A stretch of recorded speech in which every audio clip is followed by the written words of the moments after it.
Hey everyone, Jason here, and I'm back with another Nano Coaster video. Today we're going to be doing Siren's Curse from Cedar Point. Siren's Curse is the new for 2025 Vekoma tilt coaster, the first in North America. It was originally intended for Energylandia and then Six Flags Mexico, and then somehow ended up at Cedar Point. I had the opportunity to attend the charity event 3 days before this ride opened and get 8 rides on it. It's a phenomenal ride. The tilt track is cool, but really the rest of the layout is phenomenal as well. I highly recommend getting out to Cedar Point to give it a try. Once I rode it, I knew I had to get the Nano Coaster for it. And so let's jump right in. So within the box, of course, we have the base plate. We have 2 sheets of track pieces. And we also have a double-sided instruction sheet, as well as the tip sheet, which I don't need, so I'm just gonna toss that. So the first step with any Nano Coaster is always gonna be to remove this paper backing. This one does have the paper backing, some of them have a plastic backing as well. So to do this, you're just gonna stick your finger underneath the edge and just kind of peel it away. With the top, because the entire track layout is etched into it, you're gonna have to peel this away in multiple pieces. With the bottom, you should be able to get it peeled away with one piece. So I'm gonna hurry up and get this all cleaned up, and then we'll proceed to that point.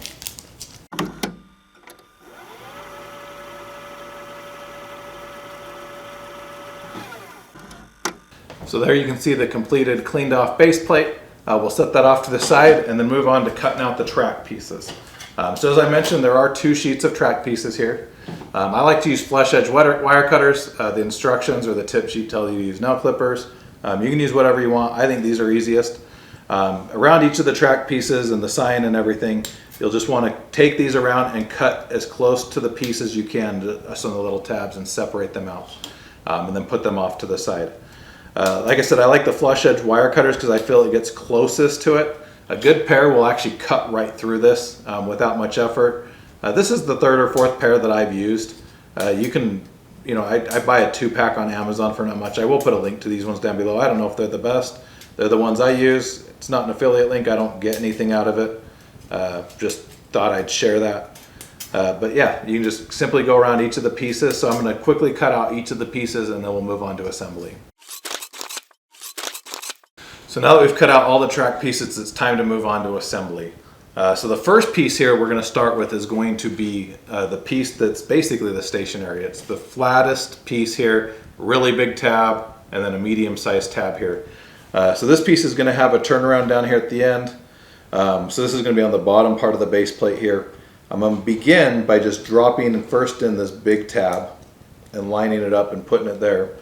And then I'm just going to simply bend this track piece around and drop in the medium-sized tab as well. And once we have that in place, we'll come underneath and we'll bend over the tabs. With each of the kits, you want to make sure that when you bend over the tabs, you're not covering any other holes. Sometimes there's some really close together. Down in here there are, up here there's really not, so there's not much to worry about here. And then on this one, I'm going to come on here after I have it bent and just kind of shape the track. So I could have used something like a battery or something probably to get the curve a little bit more perfected here. I don't know that I really had anything that was the right size, and so I just kind of bent it by hand. But you can get it kind of looking pretty good. And so there's the first track piece installed.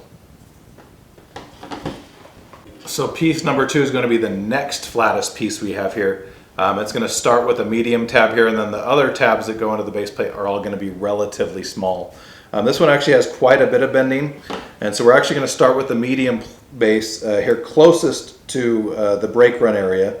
We'll drop that into place, and then with the rest of these we'll just kind of bend the track and follow the track outline on the base plate. So there's the second tab, which is a small one, bend it back the other way and drop the 3rd tab into place, and then continue around to the 4th tab and the 5th tab and the 6th tab. And then we'll once again go underneath and fold all these over. This is where we're getting a little bit into the more busy area, so we want to make sure that we're not, like I said, covering up any of the other holes. Also, this one's really close to the edge, so we don't want to bend it so that it hangs over the edge. Once we have that there, we'll once again just kind of look over the top here and go around and shape the track, make sure that the curves are nice and curvy, and that everything's going correctly. And so that's going to finish track piece number 2. So track piece number 3 is going to be this one. It's the next flattest piece, and so the ride is just gradually getting a little bit more aggressive here as we build it backwards. So we started, like I said, with the station, brake run. This is the end of the ride, and we're just going to continue from that last piece. So we'll drop the first small tab into place, and then just once again, just follow the track outline on the base plate as we go around. This piece is definitely very curvy. It's a very curvy ride. Something you'll notice if you ever ride it. So we'll just kind of follow this around and get each of these pieces to line up and push them down in. And then once it's there, we'll bend over once again all the tabs here on the bottom, making sure we're not covering anything up. Also make sure you press down on the track as you do it. You want to make sure the track is pressed all the way down in as you insert these tabs. And then after that, we'll just come up back here on top, make sure that our curves are all exactly how they should be. And that's going to complete track piece number 3. So step number 4 is going to be this piece here that has the biggest hill on it. And once again, we're going to continue off of where we went. So we're actually going to continue at the shallower part of this track piece and drop the first small tab into place. And then the second one is also a small tab. And then we're actually going to have a pretty sharp turn here before the bigger tab. Drop that down in. And then another very sharp turn back the other direction for the fourth and final tab. This is a kind of an S-shaped piece looking overhead. Bend these tabs over underneath to hold it. And then once again, come up over on top and just make sure that our curving is just exactly how we want it to be. And that is going to complete step number 4. So that piece is actually a part of the ride that dives down into a tunnel. So there's actually going to be a gap in the track right here. And you'll notice even on the base plate in the etching, there's a gap because it goes underground. Coming up, I guess that's the part coming up out of the tunnel. So going down into the tunnel, we're going to have this triple down, whatever it is here, really wild piece. It's going to continue not right where that piece left off, but just a little ways down with this big tab. And so we'll drop the big tab down into place and then follow each of these smaller tabs around the base plate. And then fold up over the tabs underneath. And then once again, make sure our shaping is just right. And that there is going to complete step number 5. Step number 6 is going to use this piece that also has kind of a little hill up into the higher portion. The higher portion is going to pick up right where we left off here. And then after that, we're going to have a fairly sharp turn, probably C-cell, D-cell battery size. To turn around. The nice thing here is you do have the entire track layout etched into the base plate, so you know kind of where you're going. It also makes it easier to figure out which pieces go where, because the track pieces really only fit in one place. I've never been able to put a track piece in the wrong place. I've had a few lined up before that I thought were wrong, or that were wrong, but as soon as you try to line it up and realize the tabs don't match up, you can easily tell that it's the wrong piece and switch to something else. So we got this here, fold over each of the tabs. Once again, check the curvature. It's a little bit sharper up here than I want it to be, so I can just kind of come in here with my fingers and mold it. Like I said, it's a pretty forgiving piece of steel that this is made out of, so we can get the shaping just right. And that's going to complete step number 6. So step number 7 is going to be this really, really tall hill here. This piece I'm actually going to do a little bit of pre-bending on. It's a very, very sharp turn, probably AAA battery size. I don't have any batteries sitting around here. Sometimes I do. But I'm just going to come on here and look kind of over the top of the base plate and look at where it bends. So it bends kind of right as it starts to go down here. So I'm just going to kind of come in here with my fingers and just bend this track around to about the right curvature. I don't do a lot of pre-bending, but sometimes it's almost necessary, especially with these super sharp turns. And so we're going to kind of have the track piece looking like that. And now once we have that, we can just kind of come down here on the base plate and line up each of the tabs. So I'm going to start with the big tab and that's on the straight portion. And then I'll come back to this part in the curvature and line up the smaller tabs as well. Press them down in and then bend over the tabs underneath. Now that I have it there, I can see that the curvature, the turn I did was not near sharp enough, but it was enough that I was able to put the piece into place. Now I can come up above here and just kind of look down at the base plate, at the track layout, and get it to line up perfectly. So that's going to complete step number 7. Step number 8 is going to be the smallest piece we have here. It's literally just the curve up. So this is coming off of the first drop. This one's also going to curve. I'm just going to bend it a little bit here. As you tilt, you come down, you kind of twist right into a turn. And so this is where it's going to connect. So you can kind of just line up the 3 tabs. This one's going to be a really easy piece to install. Just kind of bent it the way it goes. And then I can bend over the tabs underneath. Shaping on this one actually looks pretty good. I might have to do a few adjustments with it after I get the tilt track in place. That's something that I'll figure out soon. But that's going to complete step number 8. So step number 9 is not actually a track piece. It's going to be this mammoth structure. So this is the piece that goes over that holds the tilt track in place. And so it kind of looks like a giant oil derrick or oil rig or whatever. It's actually scored, and so we're going to have to fold this into 3 sides of a square. And so you can fold it right here on the score lines. I don't know that it matters which way you fold it. I think it probably works either direction. Looking at it, it's pretty uniform both directions, so you can just kind of fold it into that shape there. And then we can drop it in. So with this piece, we're going to have the open side, so the missing side facing that first drop that we just put into place. So we're going to have the giant structure on the back side as well as on the 2 sides, but not on the side where the track is. This has 4 tabs holding it in place, so I'm going to put it down and then fold over each of these tabs. This is an area that they actually do overlap, so I just bent one way and realized it overlapped another tab, so I'm actually going to bend it back the other direction. But that's going to complete step number 9. Now step number 10 is going to not be track as well, or step number 10 is also not track, it's supports. So we have these 2 A-frame support structures for the lift hill. There's a larger one and a smaller one. They each only fit in one spot, so the larger one does go closer to the oil derrick part. So we'll drop that in place, fold over the tabs underneath. Same thing with the second one.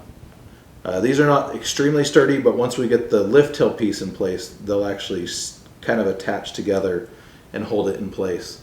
So we can fold those over, and that's what step number 10 looks like.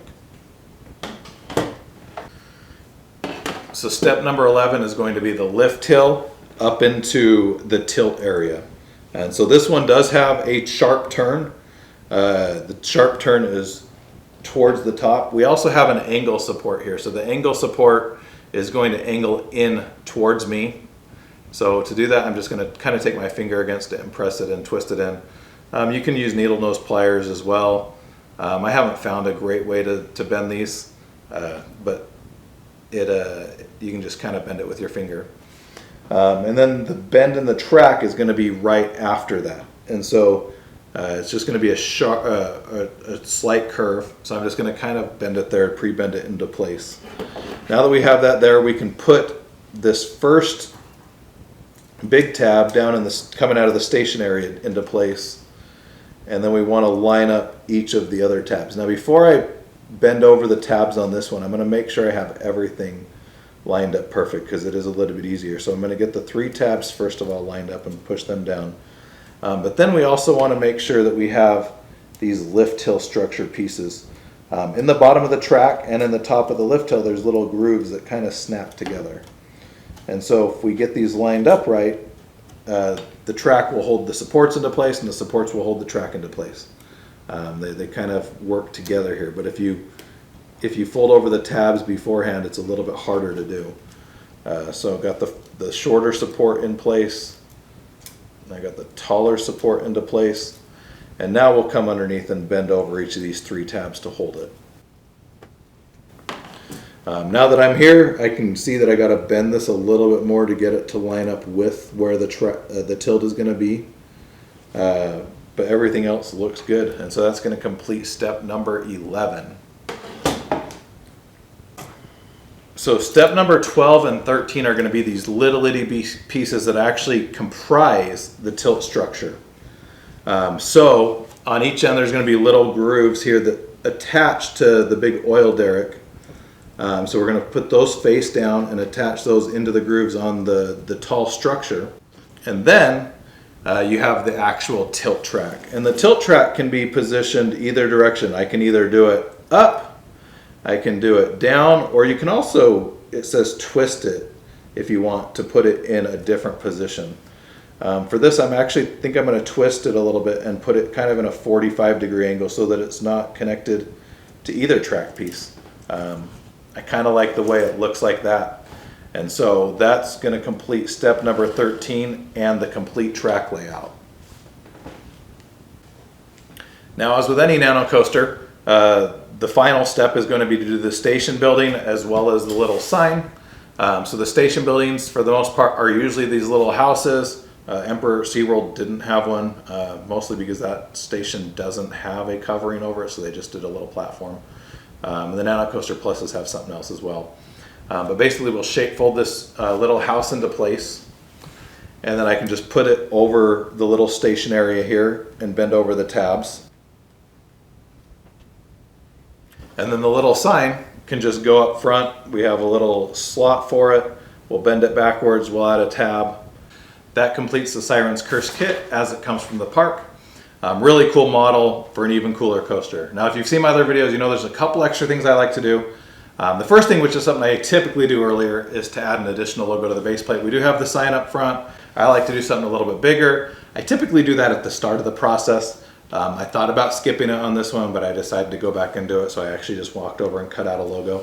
There is a small blank area on the back of this one. There's not a lot of empty place, which is why I considered cutting it up. But I did cut out a Siren's Curse logo here on my Cricket. If this is something you want to do, if you want to use the logo for anything else, I do have the SVG down below that you can use for this. And so I'm going to quickly just peel this off and apply it to the base plate. So there it is with the added logo to the base plate. I think that looks really nice. Should have done it a little bit sooner. Like I said, if I would have done it at the start of the process, I wouldn't have had any track pieces in place to stop me. The last step I like to do is to add a felt bottom. So underneath, as we put this together, you may have noticed we have all of these tabs now. If you move this around, it's a little bit rough. And so to do this, I like to line this up to one of the larger edges on this. This is just an adhesive felt that I get from Amazon. I'm going to try to line up kind of 2 of these edges. It's not perfect. It's not perfectly squared off, but I think I can do 2 of these edges and just have it not go quite to the end. And then I'll take a pen here and just kind of trace around the other 2 edges. And then I'll take my scissors and cut just around the inside. Typically you can get more than one nano coaster from each of these pieces of felt. This is a brand new piece, but I'm going to have quite a bit left over here. And I imagine that one of the other models I have that I'm going to be working on here soon will fit on here just fine. But we'll just take the scissors and kind of cut around just inside. The felt does stretch a little bit as you apply it, and so you don't want it to be on the line or just barely outside the line. You don't want any overhang if you don't have to. You can trim it up after if you need to. My scissors are getting kind of dull, but we'll just kind of cut around inside of here. And then to apply the felt, we'll just start with one of the ends here and peel away part of the paper backing, about 1/3 of it, and tear that off. And then we'll just kind of put the model over the top of it, making sure we're covering everything up. Press down on it, and then we'll peel away the rest of the backing. And then we'll just kind of use the table here to make sure we get it lined up, make sure everything's underneath. I do have a little bit of overhang here on the edge that I can just come in here with the scissors now and just trim it away really quick. But that's going to give us a nice felt soft bottom so that you can kind of move it around. It's not going to scratch up whatever surface you're on. So here we are with the completed Siren's Curse Nanocoaster model from Cedar Point. Once again, new for 2025 Vekoma tilt coaster. Really cool model. Love the uniqueness with a tilt track where you can have it tilted in any direction you want. Like I said, I have it at the 45-degree angle here, but you could have it straight down, you could have it level. I think 45-degree kind of explains better, you know, what this coaster does. But really cool model. So this is available from Cedar Point for $34.99. Also available on their website. It is currently sold out, but I will put a link to it anyways. But yeah, $34.99 may be eligible for season pass discounts. I actually think I got a discount with my Six Flags pass if I remember right. But yeah, really cool model, really cool coaster. Hope you enjoyed this video. If you did, make sure you hit the thumbs up button down below. If you want to see more nano coaster videos, coaster cutout videos, anything I have coming up, make sure you hit the subscribe button. Thanks for watching and have a great day.